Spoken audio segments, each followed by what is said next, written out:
আসসালামু আলাইকুম। এসএসসি ২০২৬ সালের পরীক্ষার্থীরা তোমরা ইতিমধ্যেই তোমাদের টেস্ট পরীক্ষা শেষ করে ফেলেছো দিয়ে এখন অপেক্ষায় আছো টেস্টের রেজাল্ট দিবে।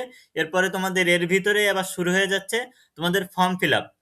তবে ফর্ম ফিল আপ শুরু হয়ে গেলে এখানে যারা টেস্টে ফেল করবা অনেকের ফর্ম ফিল আপ করতে দিবে না স্কুল থেকে। আবার টেস্টে ফেল করলেও ২-১ স্কুল থেকে করতে দিবে। টিচাররা একটু ঝামেলা করতে পারে, তবে আশা করি যে প্রায় সবারই ফর্ম ফিল আপ করতে দিবে। তবে যাদের ফর্ম ফিল আপ করতে দিবে না তারা হচ্ছে অন্য স্কুলে যে ফর্ম ফিল আপ করার চেষ্টা করলেও কিন্তু কাজ হবে না। ওকে।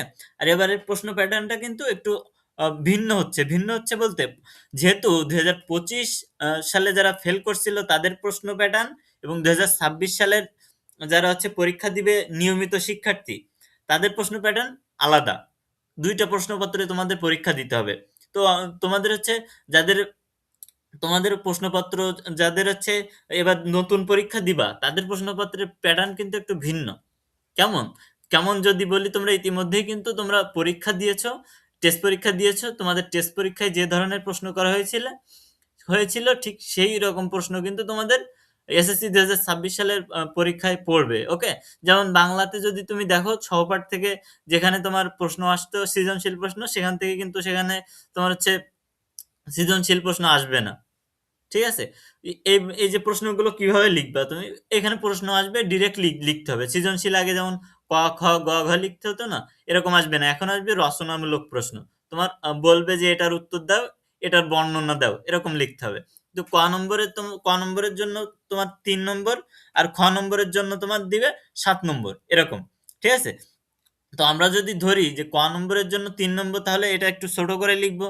আর খ নম্বরের জন্য ৭ নম্বর, তাহলে এটা ২ থেকে ৩ পৃষ্ঠা তো মিনিমাম লিখতে হবে। না হলে তো ৭ নম্বর দিবে না। তবে বিষয়টা কি জানো?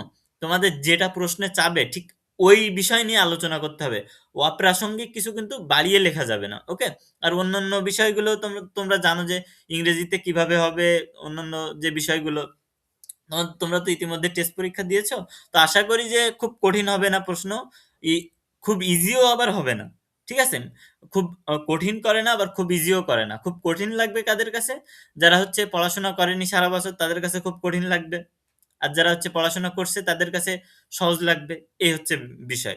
তো আশা করি প্রশ্ন খুব কঠিন হবে না। তোমরা এখন থেকেই যারা টেস্ট পরীক্ষা দিয়ে ফর্ম ফিল আপের জন্য যারা হচ্ছে ওয়েট করতেছিলে টেস্ট পরীক্ষা দিয়ে যে ফর্ম ফিল আপ করবো, তাদের অনেক এগিয়ে এসেছে। ৩১ তারিখ থেকে ফর্ম ফিল আপ তোমার হচ্ছে শুরু হবে।